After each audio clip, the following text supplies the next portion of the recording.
내 코 속 사진하고 똑같네. 내가 이비인후과 가서 찍었더니 저렇더라고. 네. 노란 콧물 자체가 염증 덩어리라고 할 수 있고요. 이 배출되지 않고 콧구멍을 막다 보면 콧물이 썩는 일도 발생합니다. 이렇게.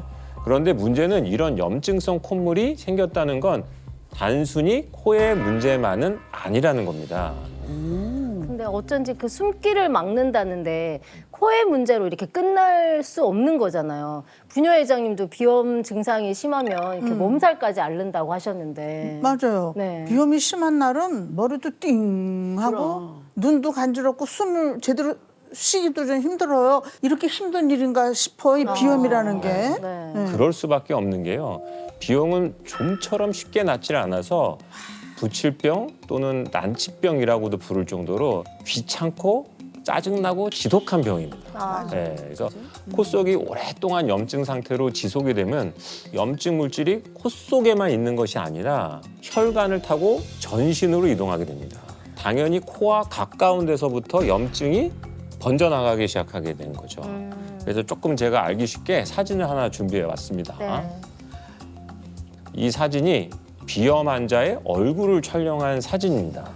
왼쪽에 보이는 첫 번째 사진은 눈 주위로 염증이 퍼진 안화 농양입니다.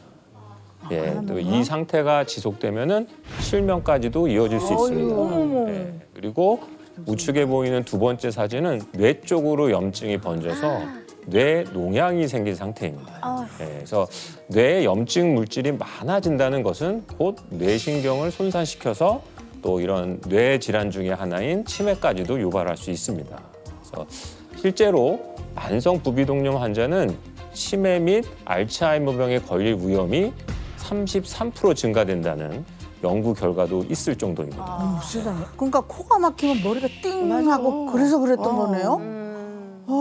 제가 여기서 또 심각한 얘기를 한 가지 더 해드리자면 또 있어요? 예, 더 심각한 게 있어요? 우리가 염증을 다른 말로 이 암의 씨앗이라고 부르는데요. 네. 왜냐하면 이 코에 염증 물질이 계속해서 머무르게 되면요, 이 정상 세포가 활동하도록 놔두지를 않게 됩니다. 예, 그렇게 되면은 세포를 계속 자극을 하면서 이 돌연변이를 발생시킬 수 있는데요. 그게 바로 암으로 발전할 수가 있습니다. 아니 그러니까 코 속에 염증이 계속되면 암으로 발전한다고 지금 말씀하시는 거잖아요. 그럼 제가 가진 이 비염이 그 정도로 위험한 거였나요? 비염이 되게 우습게 보면 안 되는 이유가 이 지금 얘기하는 것처럼 결국엔 막 암까지도 갈 수가 있거든요. 너무 무서워. 이게 대표적으로 이 코에 생기는 암은 이 부비동이라고 하는 공기주머니가 있다고 그랬잖아요. 네. 거기에 악성 종양이 생기는 부비동암이라고 하는 게 있습니다. 활발하게 활동하시던 이 백성문 변호사님이 계셨잖아요. 근데 그분께서 안타깝게도 이 부비동암으로 별세했다는 뉴스를 봤어요. 이게 부비동암이 뭐가 문제가 있냐면 이게 미리 이게 부비동암인지 아닌지를 알기가 굉장히 어려운 그런 암 중에 하나입니다. 왜냐하면 부비동암의 초기 증상이 콧물, 뭐 코막힘, 압박감, 안면 통증 이런 것들이거든요.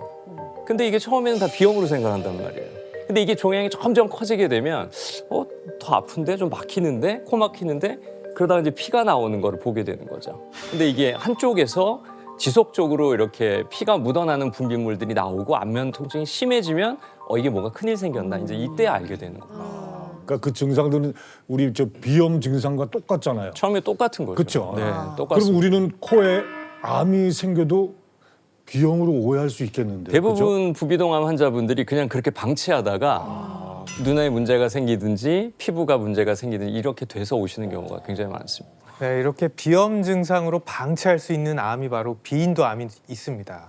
탤런트 김우빈 씨가 투병했던 그 병 아닌가요? 예, 맞습니다. 이 김우빈 씨가 알아서 이제는 많은 분들이 비인도암이 생소했다가 이제 잘 알게 되셨죠. 이 비인도암은요, 코의 뒤쪽, 즉 비강과 인두 사이에 위치한 이 비인두 부위에 악성 종양이 생기는 암입니다.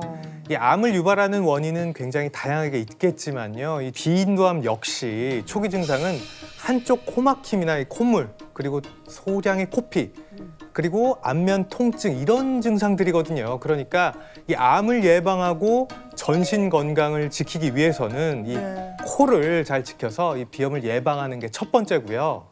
비염 증상이 지속되신다면 이 정밀 검진을 받아보시는 것이 좋겠습니다. 난 비염을 너무 오래 끌어안고 있었으니까 그냥 평생 같이 가야 되는 질병이다, 친구다 이렇게 생각하고 포기하고 있었거든요. 근데 포기하면 큰일 날 수도 있겠네. 그러니까 나도 비염이 있으니까 다 이게 지금 내 얘기로 들려. 야, 그러니까 이렇게 주민님들 말씀 들어보니까 이 코가 고장 나면은 우리의 이 숨길도 막고 암이나 치매와 같은 심각한 병의 시작점이 된다는 거잖아요. 네. 저는 코가 그냥 숨 쉬는 기관 정도로만 알고 있었는데 훨씬 더 중요한 역할을 하는 거네요. 코는 한마디로 말씀드리면 이 면역의 최전선, 우리 몸의 1차 방어선이라고 말씀드려도 과언이 아니기 때문인데요. 이게 코가 하는 가장 중요한 일을 보면은 뭐 여러 가지가 있지만 일단은 호흡입니다. 숨 쉬는 거. 그렇죠? 우리 이 코 속을 현미경으로 이렇게 들여다보면 코 안에 눈에 안 보이는 작은 털들이 있어요. 이거를 섬모라고 부릅니다. 네. 그러니까 우리가 이 숨을 쉬는 동안에 이 섬모들은 약 250번 이상, 많게는 1000번, 1500번 이상 막 이렇게 비팀쳐요. 막 움직여요. 그래서 밖에서 들어온 이물질을 걸러내고 뒤로 이제 넘겨준 이런 역할을 하게 되는 거거든요. 네. 이 섬모 운동 때문에 우리가 숨을 쉬게 되면 밖에서 들어오는 공기에 90%나 걸러주는 공기청정기 역할을 한다고 보고되고 있고요. 또 코로 들어오는 세균이나 바이러스 자체도 막아주는 그 안에 이제 면역 물질들이 있어서 그런 살균기의 역할도 하고 있다고 보시면 될 것 같습니다. 코로 숨을 잘 쉬는 것만으로도 대부분의 그 오염 물질을 싹 다 걸러주는 거네요. 이뿐만 아니라 또 코는 숨을 쉴 때 공기를 체온과 비슷하게 조절을 해주는 히터 역할도 합니다. 그래서 코에서 찬 공기를 체온과 비슷하게 데펴주는 역할도 합니다. 그래서 몸속 장기들을 자극하지 않도록 도와줍니다. 그래서 성능 좋은 공조 시스템을 코가 담당하고 있는 셈인 거죠.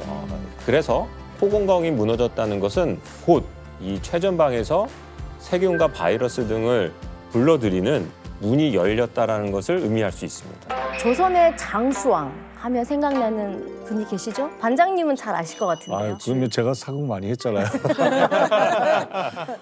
영조대왕 말씀하신 거죠? 네, 맞습니다. 영조대왕, 예. 영조는 스스로 의서를 읽으며 자신의 병에 대한 처방을 의관보다 더 잘 내릴 만큼 의학에 박식했다고 알려져 있는데요. 이토록 건강에 관심이 있었던 이유는 바로 허약해서였다고 합니다.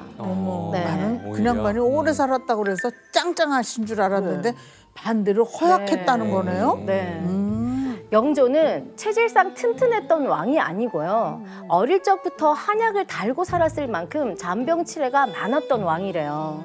그래서 노심초사하며 스스로 건강을 챙길 수밖에 없었다고 합니다.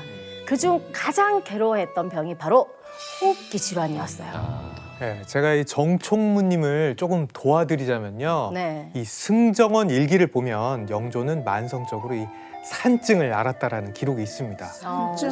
한의학에서 이 산증이라고 하는 것은 이 아랫배가 막 무지근하게 아프면서 대소변이 잘 나오지 않는 질환을 말하는데요. 이 증상이 심해질 때가 바로 몸속에 찬 기운이 들어왔을 때라고 되어 있습니다.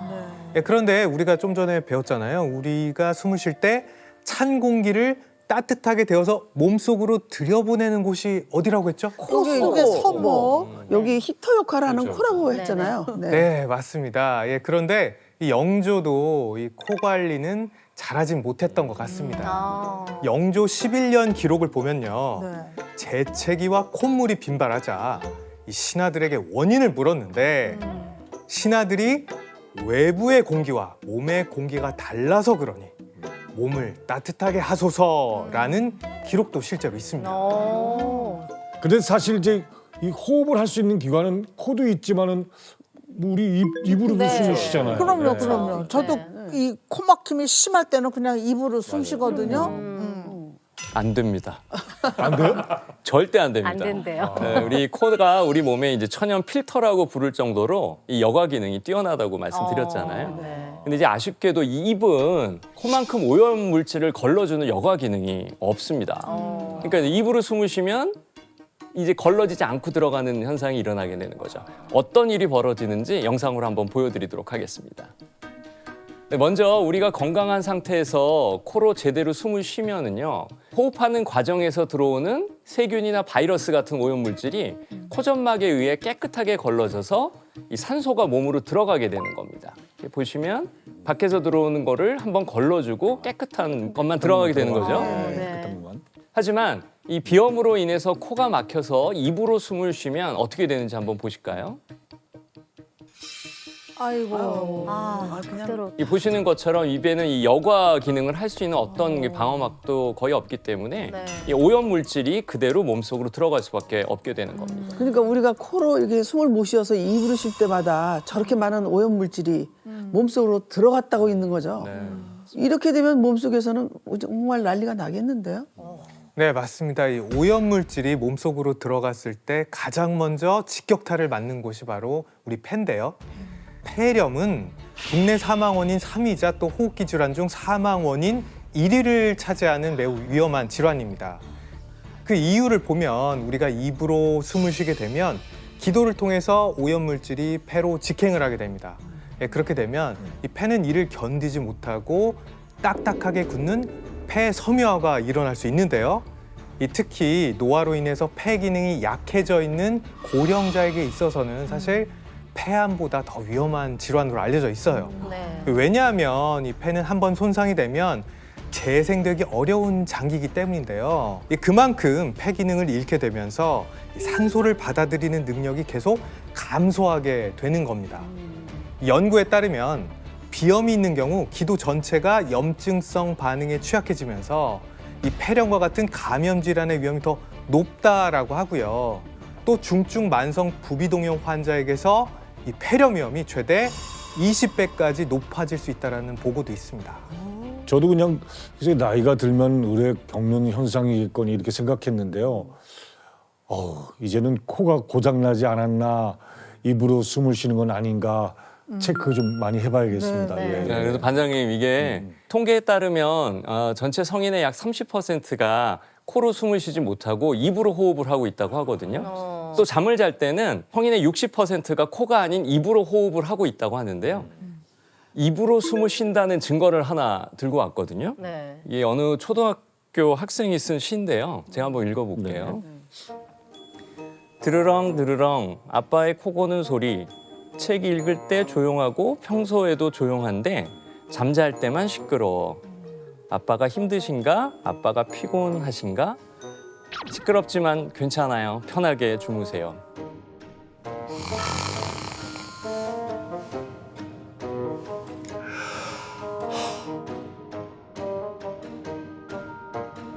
난 말이지 너무 부끄러운 고백인데 뭔데? 내가 자는데 너무 시끄러운 거야. 아저씨가 코 고는 줄 알고 베개를 들고 거실로 나왔거든요.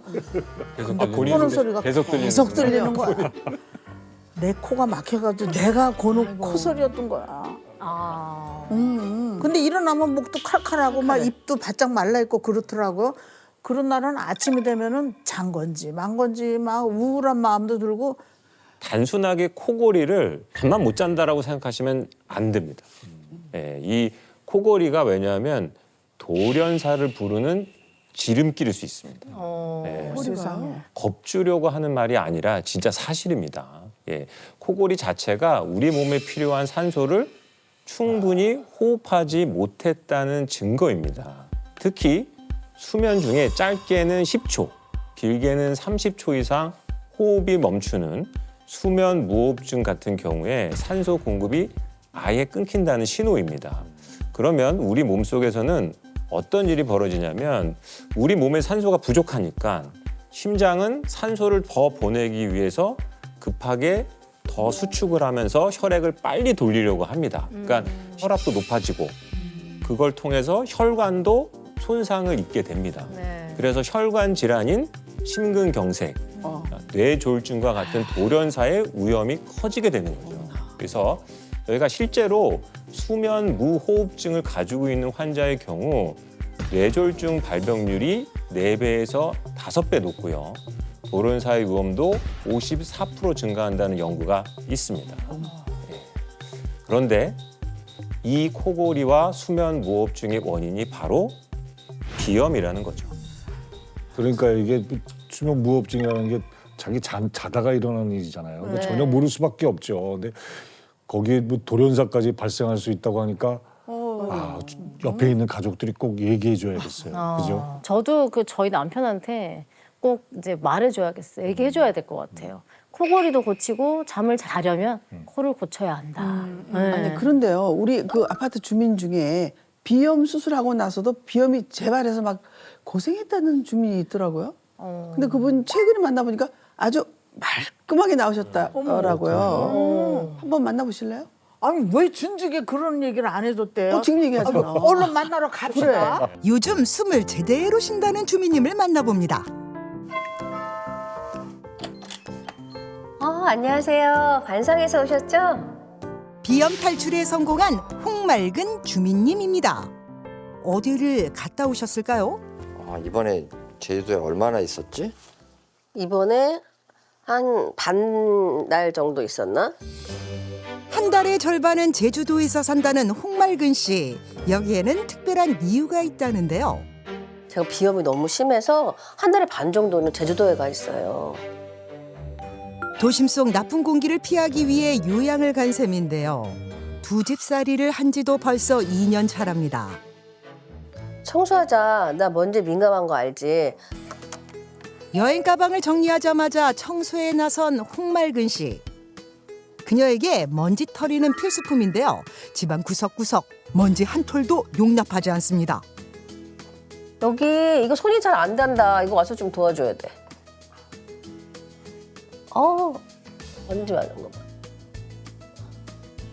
눈에 보이지 않는 먼지도 싹 다 닦아내야 마음이 놓인다는데요.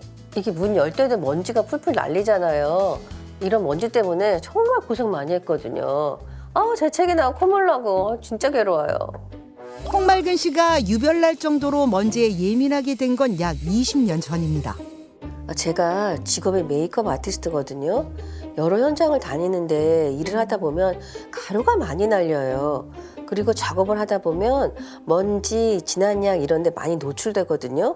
다발성 재채기라고 그래서 재채기가 막 멈추지를 않아요. 일할 때는 그냥 휴지를 이만큼 쌓아놓고 하는 사람으로 아주 유명했었어요. 막 코를 너무 심하게 풀어서 막 기도 나간 적이 있고 나 진짜 너무 심했어요. 비염, 알러지 비염. 일상생활을 할 수 없을 만큼 비염이 악화되자 홍맑은 씨는 이비인후과를 찾아갔습니다. 30대 후반쯤에 이제 도저히 못 참겠다 해가지고 병원 찾아가서 비염 수술하고 싶다고 했어요. 하지만 비염 수술 후에도 고통은 계속됐다는데요. 새벽에 코피가 나는 거예요. 그래서 그냥 코피가 나나 보다. 그리고 코피 좀 흘리다가 잤는데 코가 이렇게 꿀떡꿀떡 넘어가서 너무 비리고 막 이래서 일어나서 화장실에 가서 우악 했는데 막 피가 이만큼, 피토를 이만큼 한 거예요. 완전히 선지 나오듯이. 이 코 안에 혈관이 하나가 터진 거예요. 제가 치료받다가 기절했잖아요. 결국 비염 재수술까지 진행했지만 얼마 지나지 않아 비염 증상은 돌아오고야 말았답니다. 3년 지나니까 조금씩 이제 콧물이 나기 시작하더라고요. 그래도 내가 몸을 차갑게 하거나 찬 거 많이 먹으면 비염이 영락없이 재발을 해요. 그래서 웬만하면 찬 공기 안 쐬고 찬데 안 돌아다니고 그러죠. 그런데 비염이 지속되면서 코 건강만 나빠진 게 아닙니다. 비염으로 시작했는데 염증이 여기저기 나타났어요. 치주염으로 치아 몇 개가 빠질 정도였거든요. 가장 먼저 발생한 건 치주염입니다. 잇몸이 약해지면서 보철 치료도 여러 개 해야 했다는데요. 뿐만이 아닙니다. 비염에 오랫동안 시달리면서 만성 두통, 소화불량은 물론 당뇨 진단까지 연이어 받게 됐습니다.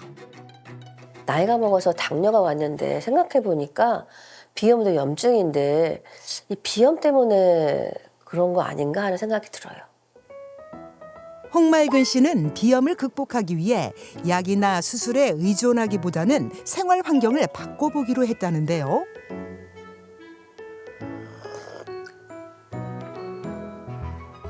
입안이 좀 건조하거나 콧속이 건조할 때 이렇게 따뜻한 물을 많이 마셔주는데 그러면 좀 비염이 좀 좋아져요. 건조한 공기는 콧속을 더욱 예민하게 만드는데요. 그래서 실내 습도도 50에서 60%로 유지하고 있습니다. 하지만 가장 중요한 건 식습관입니다. 어머니, 그게 뭐예요? 아, 이거 제가 숨 잘 쉬려고 먹는 건데요. 당근, 비트, 브로콜리, 케일이거든요. 이거를 쪄서 먹으려는데 그렇게 먹기가 좀 쉽지 않아서 이거를 갈아서 먹는 건강 스무디로 제가 만들어서 먹고 있어요. 비트와 케일은 항산화 성분이 뛰어나 체내 염증을 잡는 데 도움을 주는데요. 비타민 A가 풍부한 당근과 브로콜리 역시 면역력을 올리는 데 도움이 됩니다. 이거 건강 스무디인데 한번 마셔봐. 알았어. 역시 건강에 좋은 것은 부부가 같이 챙기는 게 좋겠죠. 그런데 홍말근 씨가 비염 증상 완화를 위해 챙겨 먹는 것은 따로 있다는데요. 염증 완화 그런 거야. 벌써 6개월째 꾸준히 챙겨 먹는 이것은 뭘까요? 삼백초 추출물 LHF618이에요.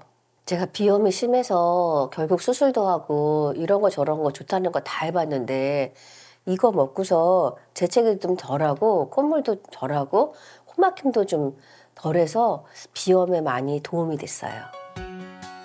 숨 쉬는 모습이 한결 좋아 보이죠?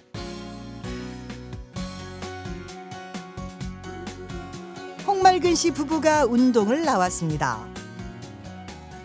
아, 공기 좋다.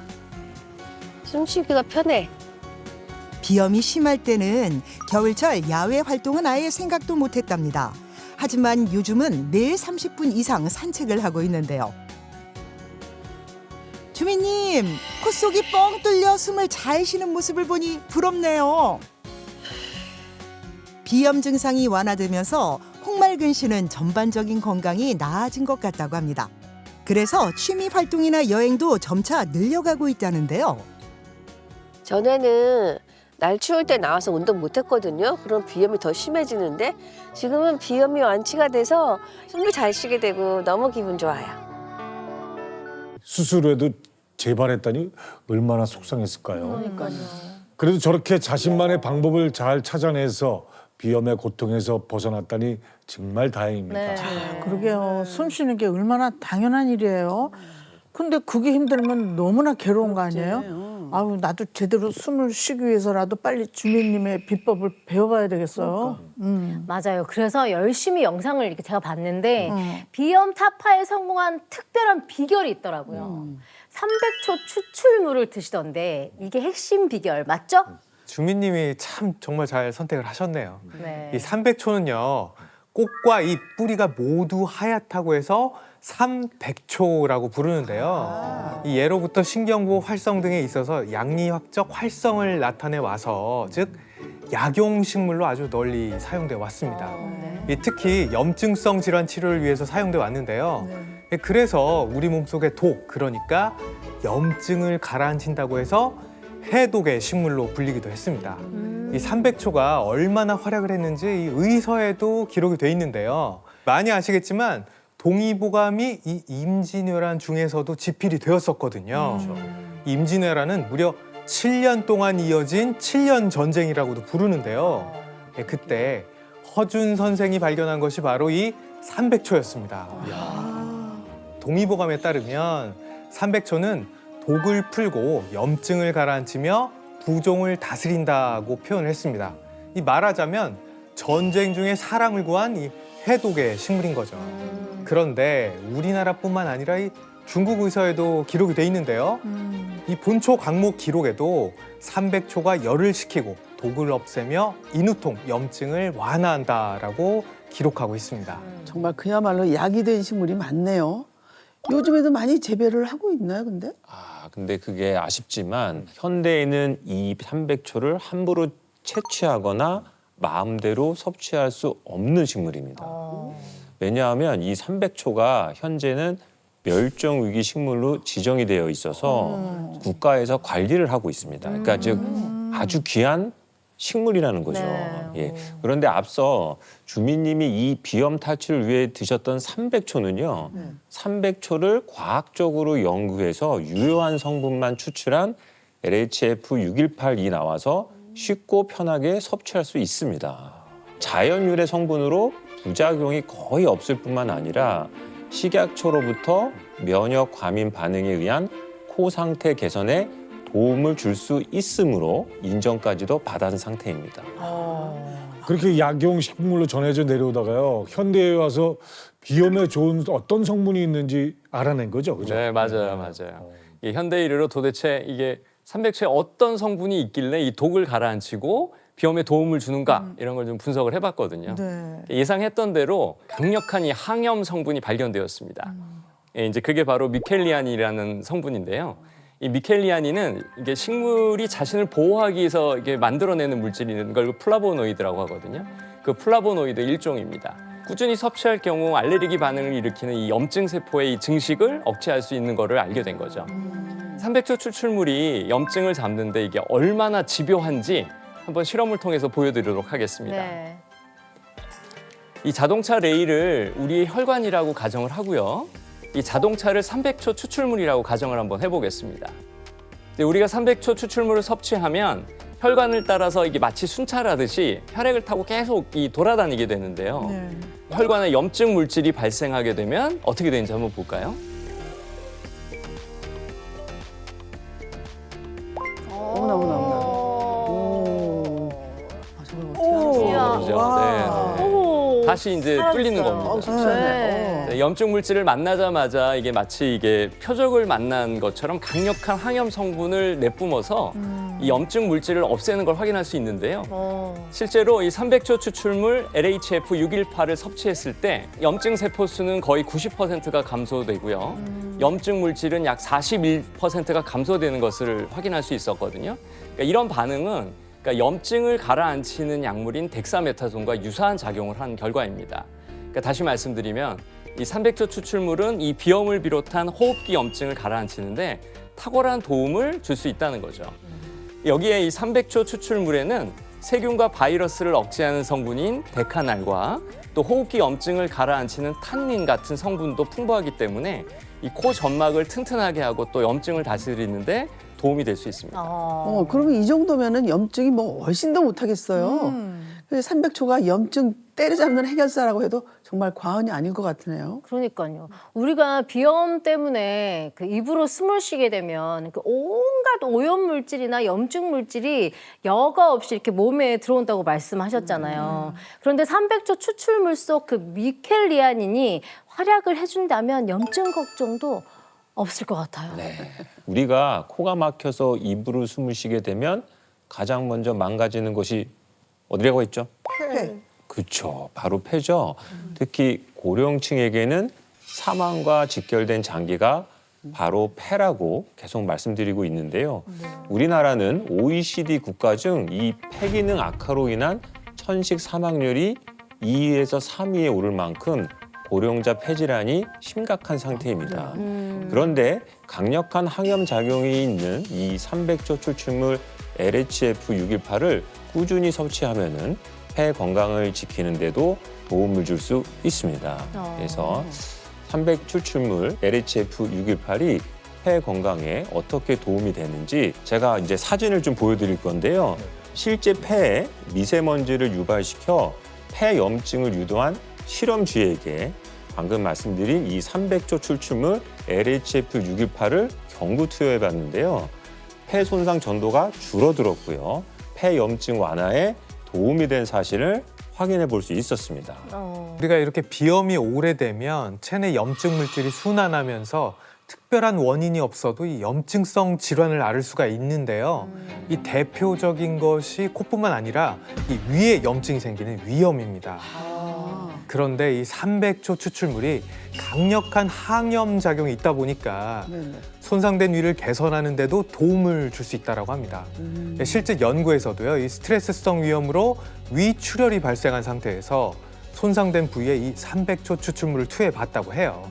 그 결과 위 출혈 면적이 약 5% 미만으로 감소를 하면서 정상에 가까운 수준으로 회복됐다라는 연구가 발표된 바가 있습니다. 어머, 비염이 지속되면 암으로 발전할 수도 있다고 했잖아요. 그래서 지금 불안했는데 삼백초 추출물이 암의 씨앗인 염증을 없애준다고 하니까 조금 마음이 아주 편해지네요. 왜 코미디언 배용만 씨 있잖아요. 그냥 봤는데 비염을 30년 앓았대요. 왜? 근데 마른 기침을 자꾸 해서 이상하다 싶었는데 후두암 진단 받았대잖아요. 내가 얼마 전에도 뉴스 기사를 하나 봤는데 얼마나 놀랐는지 몰라. 왜요? 아, 영국에 사는 멜라스 웰링스라는 분의 얘긴데 이 양반이 2020년부터 콧물, 눈물, 재채기가 자꾸 이어졌대요. 근데 비염 증세랑 비슷하잖아. 그래서 병원에 갈까 말까 하다가 그냥 알레르기 비염이라냐고 넘어간 거예요. 그리고 환절기가 지나면 좀 괜찮아지겠지 했다는 거야. 이분이 어느 날 갑자기 한밤중에 코피가 쏟아진 거예요. 근데 멈추지가 않았대. 그래서 병원에 갔는데 검진 결과가 엄청났던 거예요. 왜? 그 무시무시한 암은 아니시죠?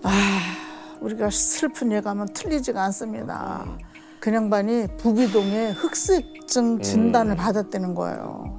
암을 제거하기 위해서 무려 100바늘을 꿰매는 큰 수술이다 보니까 얼굴에 아유. 큰 흉터가 남았다 그래요. 여잔데. 근데 문제는 그 다음에 벌어진 거예요. 또 뭐가 아니 근데 이미 뭐 암 수술의 고통은 다 받았는데 문제가 또 벌어져?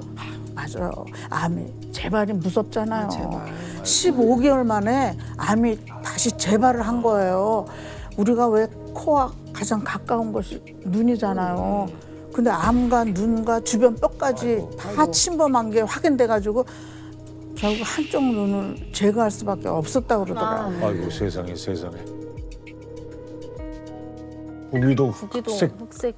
병명이 너무 어렵네. 네. 그 정확히 어떤 질병인가요?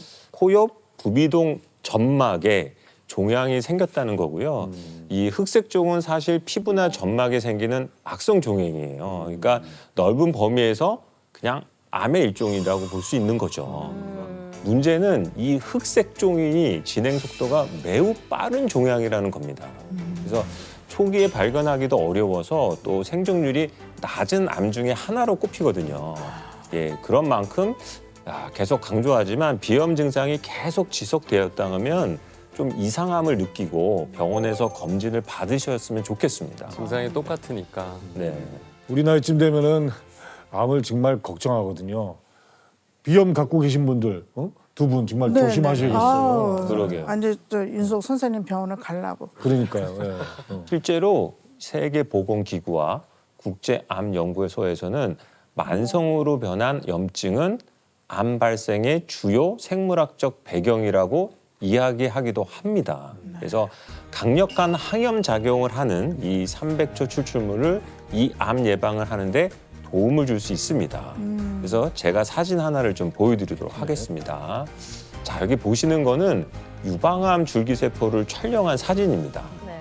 여기에 염증을 날려버리는 300초 추출물을 투여해봤더니 암세포 덩어리가 눈에 띄게 작아진 걸 확인해 볼 수 있었습니다. 와 저렇게 어머, 주로 그거 네. 안 뛰네. 이야.